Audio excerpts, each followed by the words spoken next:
was a lonely stretch of road near the sand dunes, the kind where even the wind sounds like footsteps. A young woman in dark clothes was walking fast.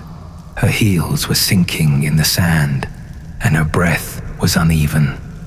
She looked like an escort, not because of her clothes, but because of the fear in her eyes.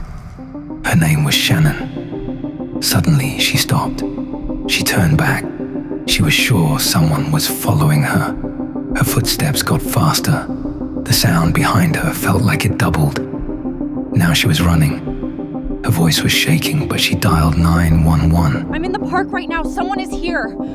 Please send someone quickly. Someone's after me. Please. Someone is after me.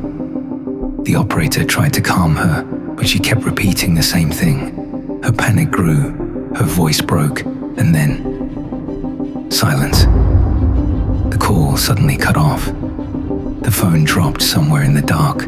A scream without an echo. A phone without a reply. A girl without an ending. And that one phone call became the most important piece of this entire case. Because if Shannon Gilbert had never made that call, today no one would have known about the dark, buried history of a man accused of making at least 11 women disappear. Maybe even more.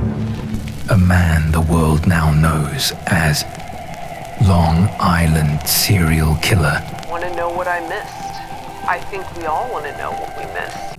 And that's exactly why we chose to examine this case. We started this channel to bring you real stories, the ones that blur the line between truth and legend. Hit that subscribe button and join us for the next one.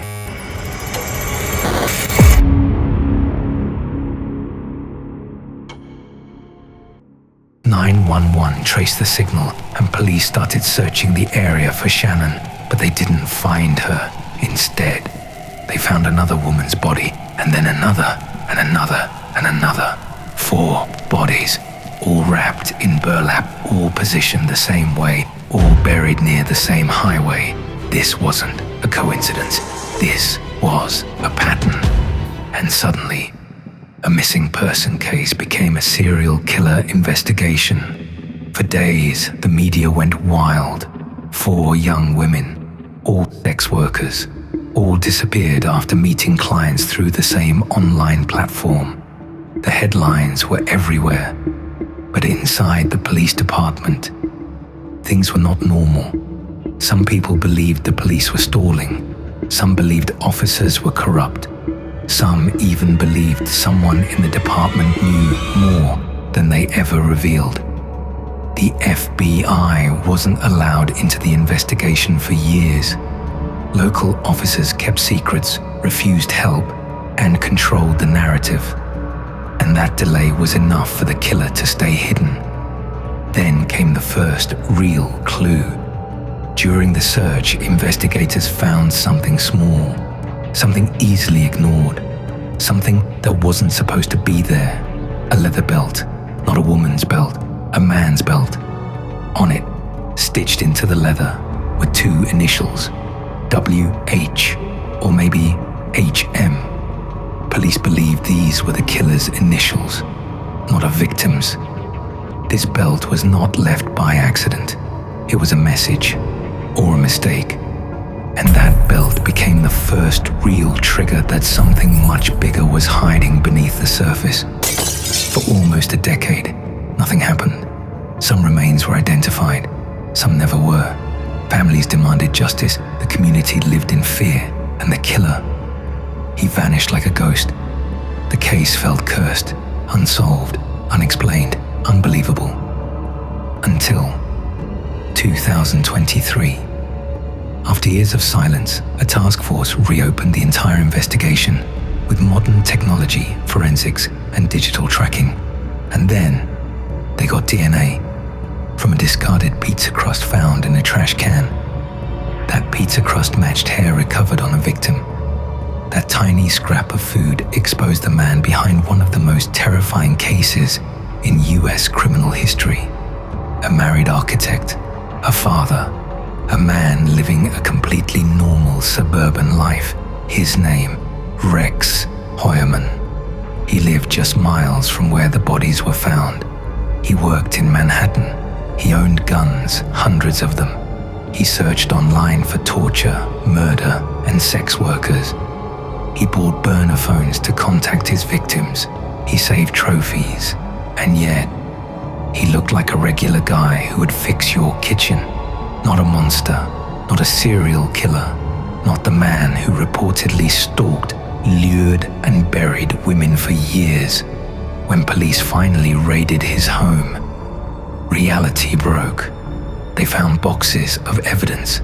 They found recordings. They found surveillance. They found the life he lived and the one he hid. People who knew him said the same thing. He looked normal. He acted normal. He was normal, right until he wasn't. When he was arrested, he said nothing. No confession, no remorse, no reaction. His lawyers claim he's innocent, but the evidence says otherwise. So why hasn't he admitted anything? Because maybe he's not done talking. Or maybe, even scarier, he has nothing left to say. The trial is still in progress. There is no final verdict yet. No official closure, no complete answers.